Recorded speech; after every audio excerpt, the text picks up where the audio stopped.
Kyle, turn the TikTok camera on. Let's go.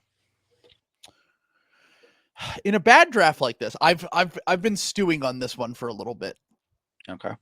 In a bad draft like this, where most of the guys are, if they hit, maybe you'll get a Giannis outlier. But if they hit, maybe they make some all-star teams, maybe they make some all-defense teams. Maybe they're really good, but like I said, you're not going to get fired for missing on it. In a draft filled with uncertainty and older guys and seemingly more low ceiling prospects that kind of fit as role players more so than high ceiling guys. Yeah. If you have the 10th pick in the draft,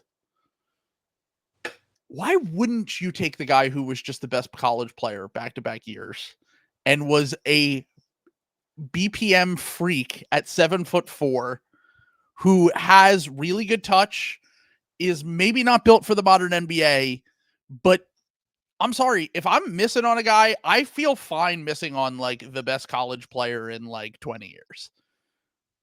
That's just kind of how I feel about Zach Edey at this point. Like, wow. Do I think that Zach Edey will work in the NBA? Maybe not. I also don't think that I don't think a lot of these guys will work in the NBA. And maybe they'll work to, okay, we got an 8th man. Great. Dalton Connect. Awesome.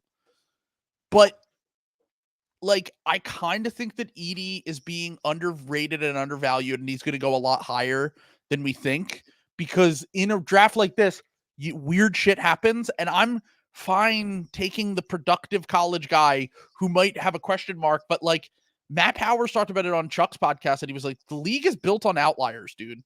Like, yeah. Every dominant player in the NBA or every good, even like a lot of good players are not things that we could have projected, because Giannis, and even like to a lesser extent, like Şengün and like Sabonis and guys that like have all these question marks about them, like they end up going in like the 12 to 15 to 16 to 17 range because they have all these question marks, but like they're good basketball players.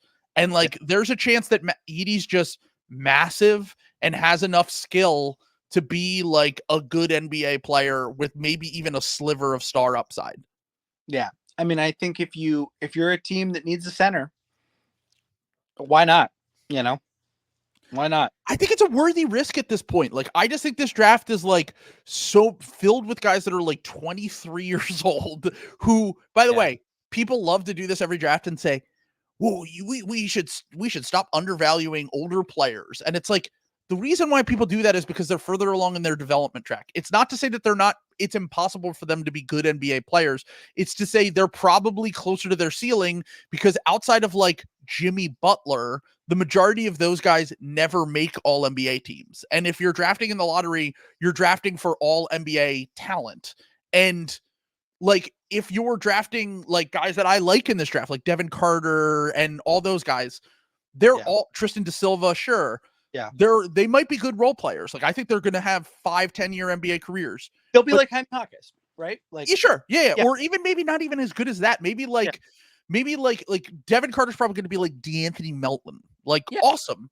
Good player. Good. Fifth starter, bench, guard, wing, awesome. You're not getting fired for missing on DeAnthony Melton. like I'm willing to take a risk on a guy like Edey, because I think that there's a 5% chance that he's way better than we ever expected, just because he's massive and has like a base level of skill and touch. And like Matt Power said on that podcast, like, the league is built on outliers, and like, you're giving yourself a slight chance at a star, a slight chance at a starting center, and at worst case scenario, he's probably like a good backup. Yeah. Troy Weaver, come on down. Zach Edey. God, he will, dude.